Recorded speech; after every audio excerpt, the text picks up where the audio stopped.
To lakas. To lakas ng hangin oh, yung cottonwood nagliliparan.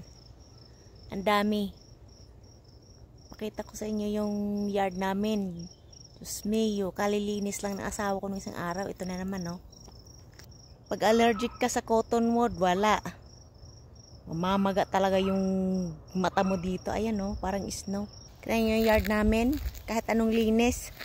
Dahil yung cottonwood tree, kita mo nyo yan? Ito yung, ang laki-laki oh. Ayun pa, ang super laki dun.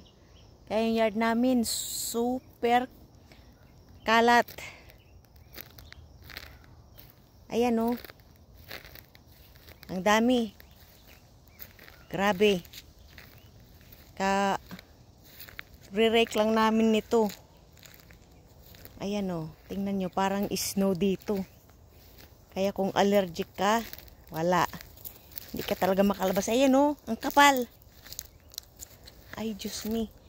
Kaya, payo ko sa inyo, pag maglalagay kayo ng trees o bibili kayo ng bahay, siguraduhin nyo walang cottonwood trees. Kasi ayan oh, ang kalat.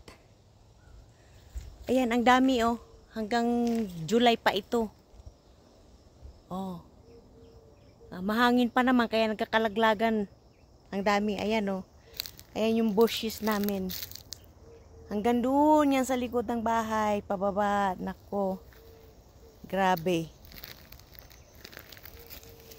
Hindi ka talaga tataas ang dugo mo dito sa kakalinis. Ayan oh. Ganito pag summer dito. Sa yard ko. Ang daming cottonwood bluff. Ayan. Kita nyo doon, no? Ang lakas ng hangin. Kaya nakakatanggal. Parang ang katina ng ilong ko. Hindi ka naginis. That's enough. Pati yung mata ko makatina. Nandito sa labas. Ang dami kasi naming malalaking cottonwood trees sa yard. Kaya ito ang punishment namin. Kalat. Tuwing summer. Ang mga palaki ng palaki yung puno. Diyos ko, grabe ang mga bulaklak nito every summer. Parang nag-i-snow tuloy sa summer oh. Dahil sa cottonwood.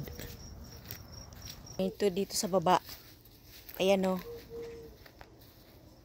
Kawawalis lang namin. Karerek. Tingnan mo oh. Kawawa naman yung mga bulaklak ko na na sila, napuno na sila sa ayan oh. Ay nako. Sa mga cottonwood na mga nalalaglag.